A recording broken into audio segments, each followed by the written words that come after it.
حي على الفلاح.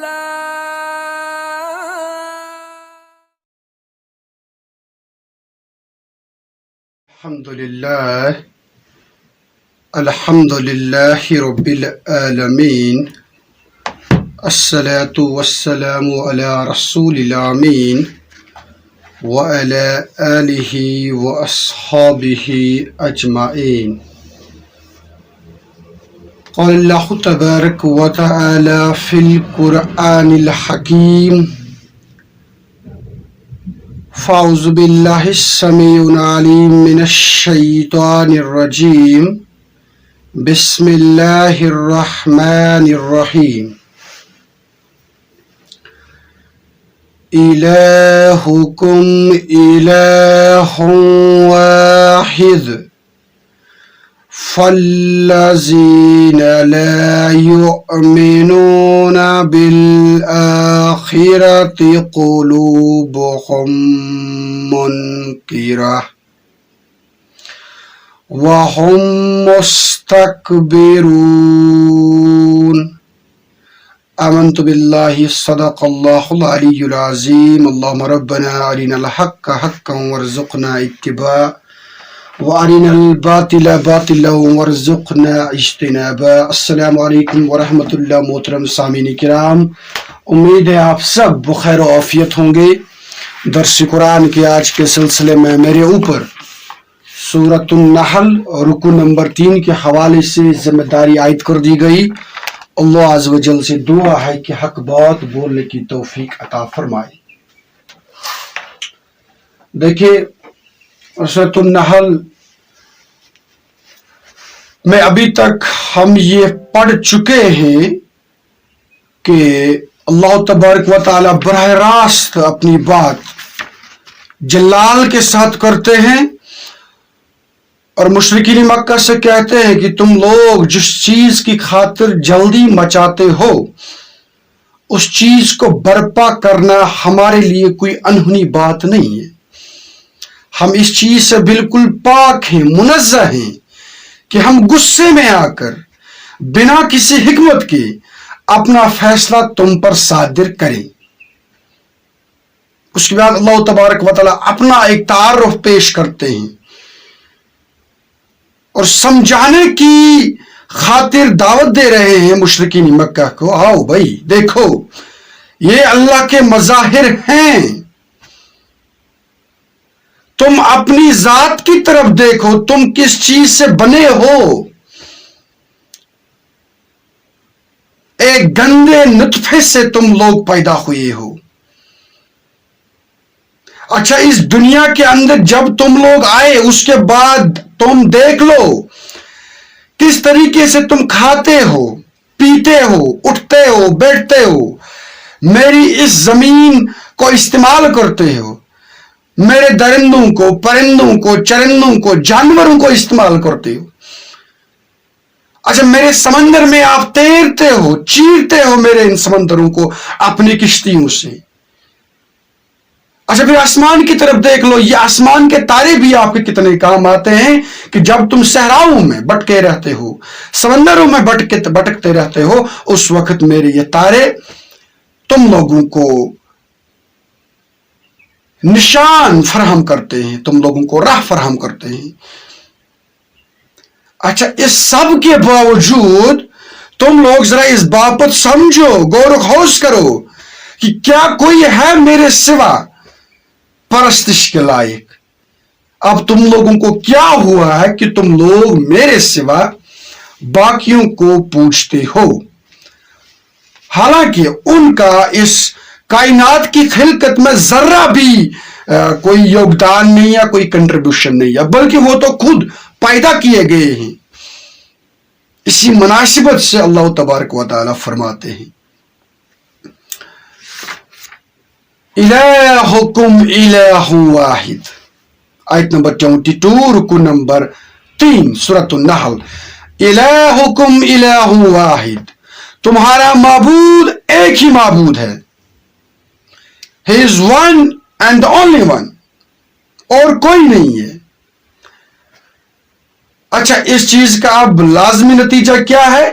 فَالَّذِينَ لَا يُؤْمِنُونَ بِالْآخِرَةِ، تو وہ لوگ جو آخرت پر ایمان نہیں رکھتے، قُلُوبُهُم مُنْكِرَةٌ وَهُمْ مُسْتَكْبِرُونَ، ان کے دل منکر ہیں اور وہ تکبر کرتے ہیں۔ اب یہ بات سمجھنے کے لائق ہے کہ توحید کے بعد براہ راست آخرت کا تذکرہ کیا جاتا ہے۔ پہلے اللہ تعالیٰ کہتے ہیں کہ تمہارا معبود صرف ایک ہے اور وہ میں ہوں۔ اب تم لوگوں میں سے جو آخرت پر ایمان نہیں رکھتا وہ منکر ہے، وہ مستکبر ہے، وہ غرور اور غمنڈ میں مبتلا ہے۔ اب یہ کیوں کر بات سامنے آئی ہے کہ توحید کے بعد آخرت کا ذکر کیا جا رہا ہے؟ اگر آپ قرآن پاک کے اوراق کو کھولو گے تو آپ کو کئی جگہ یہ بات دیکھنے کو ملے گی کہ اللہ تبارک و تعالی جہاں اپنی وحدانیت کا تذکرہ کرتے ہیں وہاں فی الفور آخرت کا بھی تذکرہ ضرور کرتے ہیں۔ آپ قرآن پاک کی جو سب سے پہلی پارہ ہے اس کی طرف آپ نظر اٹھا کر دیکھیں، وہاں پر اللہ تبارک و تعالیٰ کیا کہتے ہیں؟ الف لام میم ذالک الکتاب لا ریب فی ھدی للمتقین الذین یؤمنون بالغیب ویقیمون الصلاة ومما رزقناہم ینفقون والذین یؤمنون بما انزل الیک وما انزل من قبلک وبالآخرۃ ھم یوقنون۔ جہاں ایمان کے باقی شعبہ جات اور تقاضوں کو بیان کیا گیا ہے وہاں آخر پر فی الفور آخرت کو ماننے کی طرف دعوت دی جا رہی ہے۔ یہ نہایت ہی اہم نقطہ ہے، اسے بڑے اور اچھے طریقے سے ہمیں سمجھنے کی ضرورت ہے۔ دیکھیے سب سے پہلی بات یہ ہے کہ اس دنیا کا ہر ایک انسان بنا کسی مذہب کے بلکہ بنا کسی عقل کے بھی اس بات کو تسلیم کرتا ہے کہ اچھائی کا بدلہ اچھا ہونا چاہیے، برائی کا بدلہ برا ہونا چاہیے۔ اب یہ جو دنیا ہے جہاں پر ہم جی رہے ہیں یہاں پر ایسے کتنے لوگ ہیں جو اچھا کرتے ہیں لیکن اچھا واپس اس کو نہیں ملتا ہے۔ ایسے کتنے سارے لوگ ہیں جو برائی کے مرتکب ہوتے ہیں لیکن ان کے ساتھ واپس برا انجام نہیں پاتا ہے۔ اس وقت کی دنیا کے اندر اگر ہم دیکھ لیں گے تو جو لوگ زیادہ برا کام کرتے ہیں وہ تو بڑے بڑے عہدوں پر فائز ہیں، ان کی تو ہر کوئی جے جےکار کرتا ہے، ان کو تو ہر کوئی سلام کرتا ہے۔ اس کے مقابلے میں جو لوگ شریف النفس ہیں، ایمانداری سے کام لیتے ہیں، اچھائی کی روش پر چلتے ہیں، بھائی وہ تو قسم پرسی کی حالت میں ہے۔ تو بھلا اچھائی کا بدلہ اچھا اور برائی کا بدلہ برا کہاں ملتا ہے؟ اسی چیز کے لیے یہ بات منطقی دلیل کے طور پر پیش کی جا سکتی ہے کہ ایک اور دنیا کا آنا لازمی ہے جہاں پر انسانوں کے تمام اچھائیوں کا بدلہ اچھا ان کو ملے اور ان کی تمام برائیوں کا بدلہ ان کو برا ملے۔ اور یہ بات اس چیز کی دلیل ہے کہ آخرت برپا ہونے والا ہے۔ ایک بات اب آپ دیکھتے ہوں گے دنیا کے اندر بھی عدالتیں قائم ہیں جہاں پر لوگوں کو انصاف فراہم کیا جاتا ہے۔ بہت کم ایسا ہوتا ہے، بلکہ ہم کہہ سکتے ہیں نیگلیجبل ٹائمز، اتنا کم ہوتا ہے کہ وہ گننے کے لائق ہی نہیں ہے کہ لوگوں کو انصاف ملتا ہو۔ اچھا پھر یہاں کی عدالتیں اگر چاہیں بھی پورا کا پورا انصاف قائم کریں نہیں کر سکتی ہیں۔ مثال کے طور پر ایک نوجوان نے کوئی قتل کر دیا. ایک نوجوان نے کوئی قتل کر دیا. اب یہ نوجوان اپنے آپ کو دنیا کی عدالت میں کوئی ہیلا بنا کر کوئی فکٹیشس اور فیک ثبوت پیش کر کے اپنے آپ کو بچا بھی سکتا ہے, کیونکہ یہاں کی عدالتیں ظاہر پر کام کرتی ہیں. جج کو اب کہاں پتا ہے کہ بھائی اصل میں قتل کس نے کیا. اس کے سامنے جو جتنا زیادہ زبان درازی سے کام لے گا جج تو اسی کا مانے گا. بلکہ آج کل کی دنیا میں حق کے خلاف اور باطل کے حق میں ثبوت گھڑے جاتے ہیں. ایک اور بات سمجھ لیجیے آپ اس طریقے سے کہ یہاں کی عدالتیں ناقص کیوں ہیں. ایک بوڑھے شخص نے ایک نوجوان کا قتل کر دیا. اب یہاں کی عدالت اگر یہ ثابت بھی کر دے کہ بوڑھے شخص نے نوجوان کا قتل کر دیا, وہ زیادہ سے زیادہ کیا سزا اس کو دے سکتی ہے؟ اس کو پھانسی پر لٹکاؤ. لیکن اب ذرا مجھے آپ بتا دیجئے کہ ایک بوڑھے شخص کی زندگی ایک طرف ایک پلڑے میں, دوسرے پلڑے میں ایک نوجوان کی زندگی, کیا یہ دونوں زندگیاں ایک جیسی ہیں؟ نوجوان کے اوپر بہت ساری ذمہ داریاں تھیں. اس کے قتل ہونے سے بہت ساری مسائل پیدا ہوئی اس کے گھر کے تئیں, اس کی بیوی کے تئیں, اس کے بچوں کے تئیں. اس کے مقابلے میں جو شخص بوڑھا تھا اسے تو اپنی زندگی جی رہی تھی, اس کو اب پھانسی پر لٹکانے سے کیا معنی نکلے گا؟ تو یہ تمام چیزیں اصل میں ثابت کرتی ہیں کہ بھئی ایک اور دنیا کا آنا لازمی ہے جہاں پر ان تمام جو پردے ہیں یہ ہٹا دیے جائیں گے اور انسان کے اصل دل میں جو تھا اس پر فیصلہ صادر کیا جائے. وہاں پر کوئی چالاکی سے بچ نہ نکلے, اس لیے وہاں پر کہا گیا ہے کہ بھئی وہاں پر تمہاری جو زبان ہے یہ لاک کر دی جائے گی. آنکھ بات کرے گی, سر بات کرے گا, ہاتھ بات کریں گے, کان بات کریں گے, زبان بات کرے گی, پیر بات کریں گے, بازو بات کریں گے, اور یہ بنفس نفیس خود کہیں گے ہم کیا کرتے تھے اور کس بابت بھی کرتے تھے. اچھا, اب اس کے بعد ایک اور بات توحید, اسی کے حوالے سے کہ توحید اور آخرت کا آپس میں نکسس کیا ہے. دیکھیے, ایک مفکر کہتے ہیں, بڑے زبردست مفکر ہیں, ان کی کتاب بھی اس حوالے سے ہے, مولانا صدر الدین اصلاحی صاحب. ان کی ایک کتاب بھی اس حوالے سے بڑی دلنشین ہے, اساس دین کی تعمیر. آپ میں سے بہت سارے اصحاب نے پڑھی ہوگی. اس کتاب میں مولانا اساس دین کی تعمیر یعنی کہ دین کی جو تعمیر ہے, جو بنیادیں ہیں, یہ جن چیزوں پر ہیں ان میں توحید نمبر 2 پر آتا ہے. معذرت چاہتا ہوں, توحید پہلے نمبر پر آتا ہے اور اس کے بعد آخرت 2 نمبر پر آتا ہے. اس کا مطلب یہ ہوا بقول مصنف, توحید کا لازمی تقاضا ہے آخرت. دیکھو, جب آپ جج کو مانتے ہیں تو آپ اس کی عدالت کو بھی مانتے ہیں. اگر آپ والدین کو مانتے ہیں تو آپ ان کی شفقت کو بھی مانتے ہیں.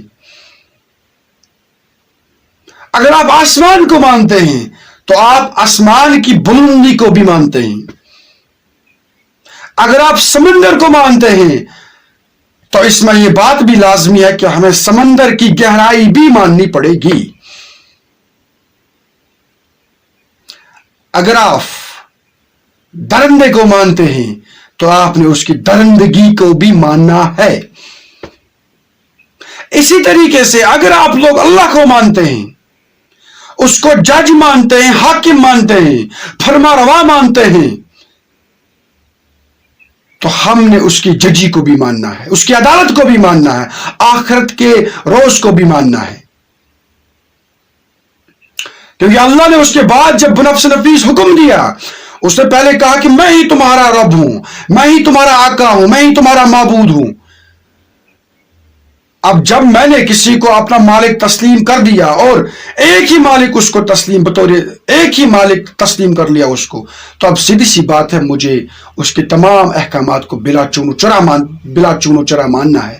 وہ کہتا ہے کہ ایک دن آنے والا ہے تو آنے ہی والا ہوگا وہ دن، اس کے لیے مجھے تیاری کرنی چاہیے۔ اس لحاظ سے قرآن پاک کے اوپر جب ہم دیکھتے ہیں کہ یہ کیا وجہ ہے کہ توحید کے ساتھ ساتھ بار بار آخرت کا ذکر آ رہا ہے، مصنف کہتے ہیں، صدر الدین اصلاحی صاحب کہتے ہیں کہ اس بابت قرآن پاک میں بہت سارے ثبوت ہیں کہ اگر توحید کی دعوت غیر مؤثر ہے، اس کی بنیادی وجہ یہ ہے کہ لوگوں کے اذہان میں عقیدہ آخرت ابھی تک سرایت نہیں کر چکا ہے۔ کسی انسان سے کہا جائے گا بھائی مانو خدا کو ایک، کسی انسان کو کہا جائے گا بھائی یہ ہمارے رسول ہیں اس سے مان لو، یہ تمہارے شفیق ہیں۔ کسی انسان سے کہا جائے گا بھائی 5 وقت کی نمازیں اپنے مقررہ وقت پر ادا کرو۔ کسی انسان سے کہا جائے گا بھائی حرام کاری سے روکو، بدکاری سے اپنے آپ کو روکو، یہ حرام کی کمائی مت کھاؤ، یہ جوا میں اور شراب میں اپنے آپ کو مبتلا مت کرو۔ یہ سوال کر سکتا ہے بھائی کس لیے میں خدا کو مانوں، کس لیے کہ میں رسول کو مانوں؟ ارے بھائی میں تو حرام کی کمائی کھاتا ہوں، شراب تام اور جام پیتا ہوں، مجھے کیا ہے اس سے؟ مجھے کیوں روکتے ہو آپ؟ تمہارے اللہ کو ماننے سے، تمہارے رسالت کے عقیدے کو ماننے سے یہ تمام چیزیں میرے ہاتھ سے نکلیں گی۔ اب اگر میں ان کو اپنے آپ سے رخصت بھی کروں، آپ کے اللہ کو مانوں، آپ کے رسول کو مانوں، تو مجھے کیا ملے گا؟ اور اگر نہ مانوں تو اس سے کیا ہوگا؟ یہ تو بڑا زبردست سوال ہے، اور انہی لوگوں کے لیے سوال کیا جواب کیا ہے؟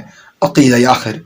دیکھو ایک دن ضرور آنا ہے، اس دن ہم سب لوگوں کو کھڑا ہونا ہے اللہ کے دربار میں، اور وہاں پر ان تمام اعمال کی باز پرس ہوگی جو ہم اس دنیا میں کرتے ہیں، اور اب اگر ہم نے وہ اعمال اللہ کی مرضی کے خلاف کیے تو ہمیں دردناک عذاب دیا جائے گا، اور اگر ہم نے اللہ کی احکامات کے مطابق کیے ہوں گے تو ہمیں وہاں پر انعامات ملیں گے۔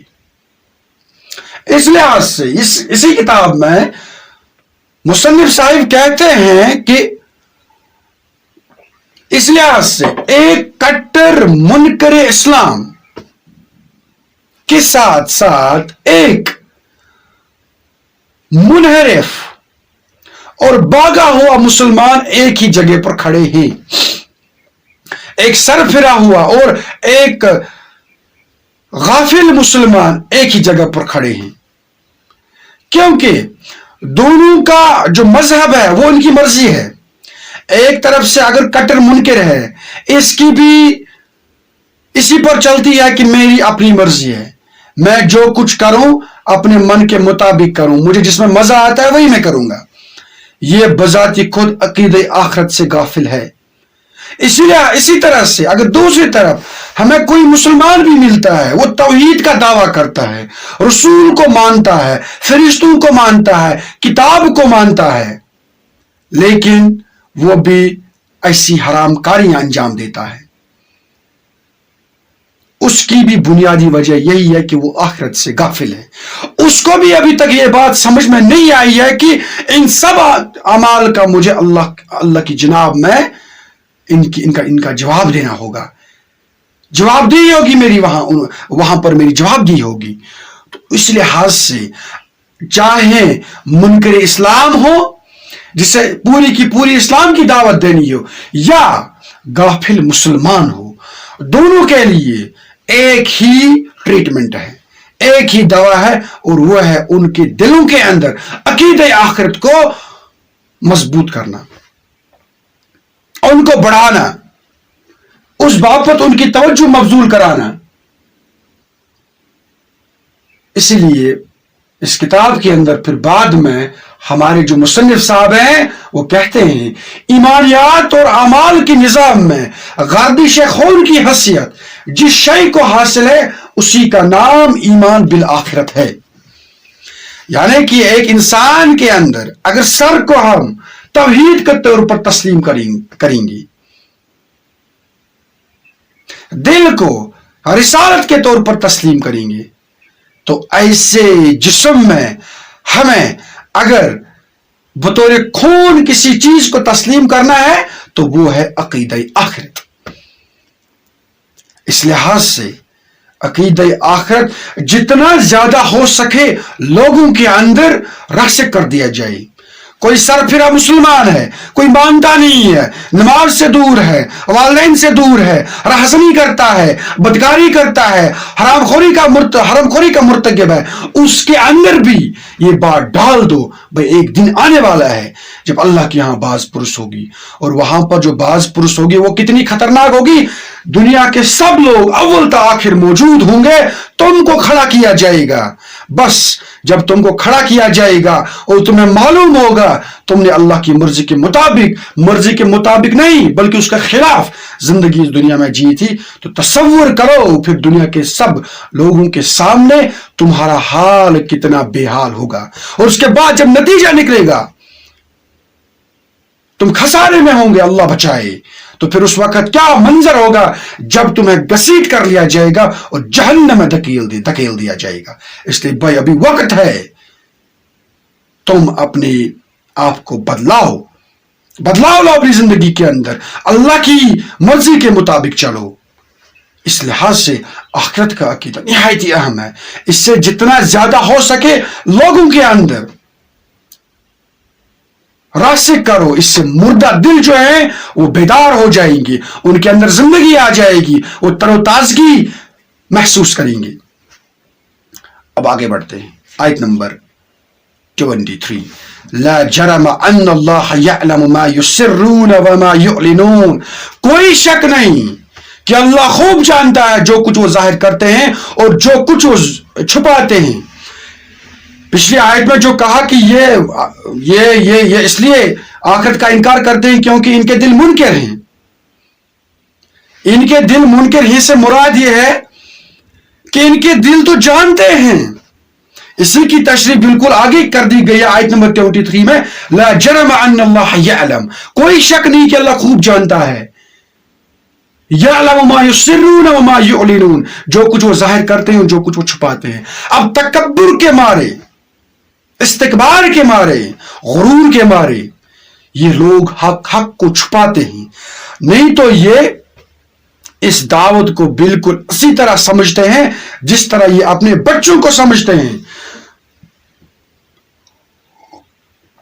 اس دعوت کو بالکل اسی انداز سے پہچانتے ہیں جس طریقے سے اپنے بچوں کو پہچانتے ہیں، یہ میرا بچہ ہے اور یہ نہیں ہے میرا بچہ، یہ کسی اور کا بچہ ہے۔ اسی طریقے سے یہ لوگ اس چیز کو بھی جانتے ہیں کہ واقعی میں یہ رسول ہے، یہ جھوٹ نہیں بول سکتا ہے، عقیدہ آخرت غلط نہیں ہو سکتا ہے، توحید غلط نہیں ہو سکتا ہے، لیکن باوجود اس کے تکبر کے مارے، غرور کے مارے یہ لوگ استکبار کرتے ہیں اور روگردانی کرتے ہیں حق سے۔